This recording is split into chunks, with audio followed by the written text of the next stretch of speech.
Hello everybody, doing my usual thing, working on my mother's car, making sure she's running good. So she's been having a problem. She gets the key in there, goes to turn it on, everything lights up, but then her D4 lights start flashing. In addition to that, turns over but doesn't start.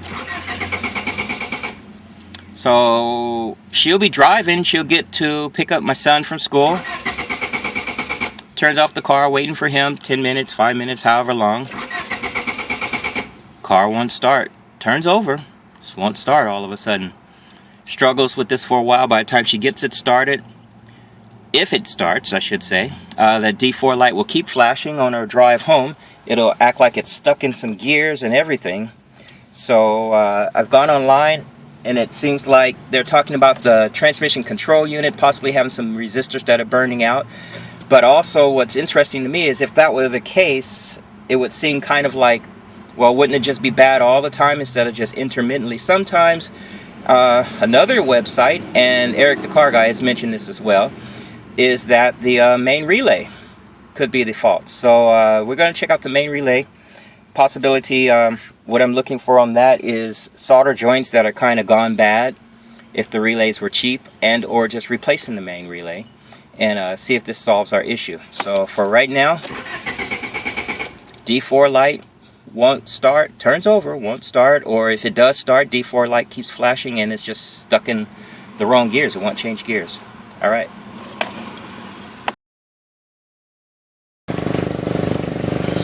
Short socket, extension. I used the short extension. You can use a second long one, but you need a decent amount of length. And a 10 millimeter socket. I'm using the deep one, but technically it doesn't matter. If you have a longer extension, then you can use the short socket. So since I had only a short extension, I'm using a longer socket. But 10 millimeter, a couple of extensions, and a driver. That'll start you out. So starting from underneath, I'm basically gonna turn around. I got a little pillow on the ground because I don't like my knees getting all jacked up under here. So accessing from under.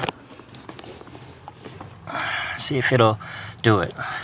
Alright, looking up. So I have a lot of these extra wires and stuff from, I guess, whoever tried to put in an alarm system and did a crappy job of it. But anyway, you see that box right there?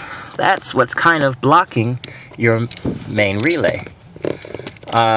This is pretty easy to get out. Let's see if I can focus in on it. This is pretty easy to get out. It has two 10 millimeter bolts holding it in. One of them is there. The other one I've already taken out, would have been there. So we're just going to take out this one that I have left.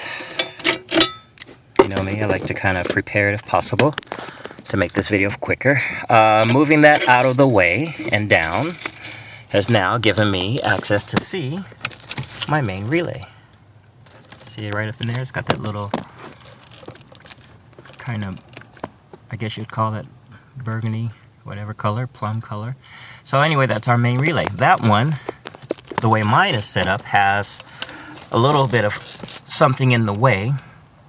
But the bracket, if you're going to replace it, is all you need to dismount from. And there's basically a nut that would be on here. I've already taken that nut off. Mine also has this other little box kind of blocking the way, but it turns out right after you take off that nut, all you really got to do is just move that down. It slides out of there, and voila, that's your main relay. So I'm going to take this apart. We're going to look at it on the workbench and see if we can find messed up solder joints on it. So that'll be next. All right. So basically unplugging this is my next step. So I'm just kind of pushing the pin in to separate it. See if I can do this one-handedly. See if I'm professional enough.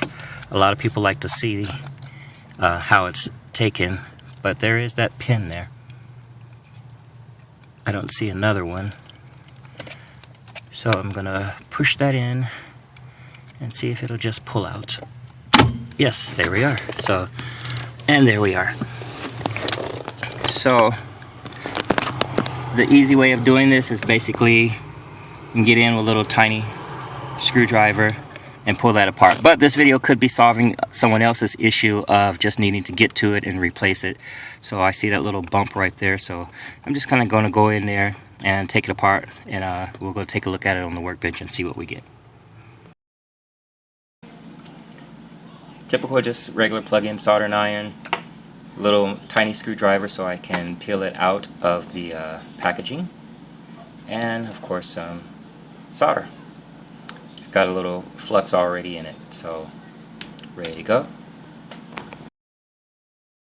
Alright, so this is the main relay out of the car. So if you are going to go with the option to take a look at it to see if there's any messed up pieces and try to resolder it, it's basically got these little notches right here and right here that you'll just kind of get a little small screwdriver, a little tiny little screwdriver, go into the edge just to push that back, clear one side notch, clear the other side notch, and then it just slides right out just like that.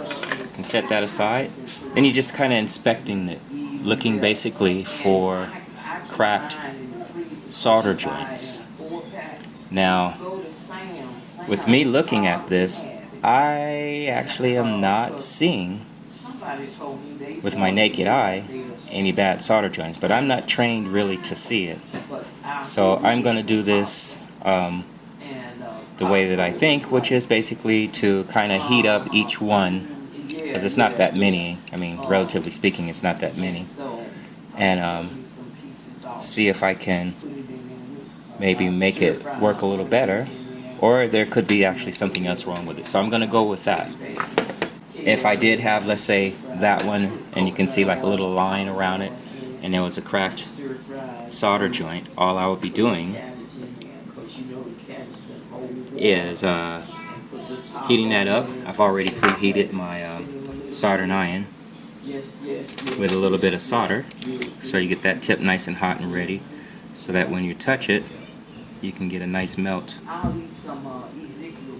to get a nice solder. It's got a little beam. I've liquefied it a little bit. So I'm going to do that to each one of these,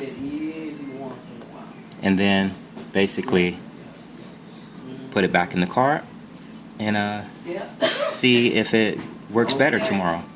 So now I'm just moving to the next one. So my technique, like I said, is because I'm not seeing an obvious crack. Maybe I don't have the right eye to see it. Maybe one of you guys, just from looking at it on this video, have seen the crack and I just can't notice it. But I'm basically just kind of warming up each little joint and working my way down and just making sure it's nice and solid. So my diagnosis comes down to, if this does not solve it, I still have the same issue. This is more or less for you guys' sake of a video. I'm going to try first a new one. So I'll go, wait, there's a crack on this one. I see it. I see it right there. Alright, let's see if we can zoom into this. Alright. Moving over just a little bit. Can you see that little circle right there? It's kind of like a little circle around it. Let's see if I can get it at an angle for you guys to watch this. Oh, I can barely see if it'll focus at this close. See that? It looks kind of like a little circle line around it. That's making me oh, there you go. That's a great shot. See that little circle? That's cracked solder. Alright. I feel good now. I feel like this might solve my issue.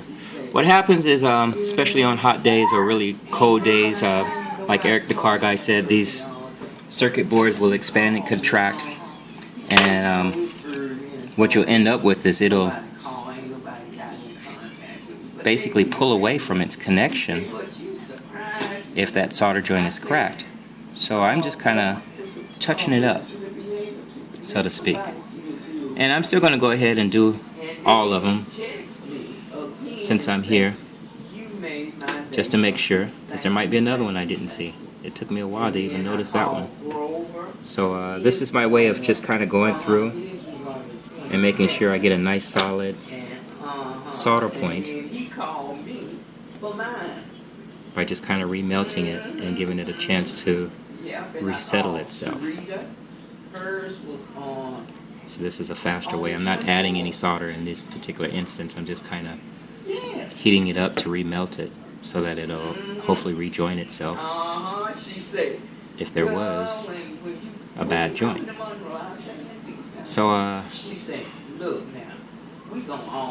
gonna go ahead and go back to putting it into the car, and let's see if we start up with no issues. Alright, continuing. Alright, so here we are. I'm going to test it out. Got everything back in place. Mounted that main relay. Let's see what we get. Temporary. Alright, it cut off. Cranks up. I love it. So that's the fix, folks. Hopefully this will help someone out with either replacing their main relay or going for the full-on attempt of fixing that main relay if they saw the cracks in it. Stay tuned for more. This is an old 93 Accord. It's got a lot of stuff to break down. So watch my other videos on what I've done to it.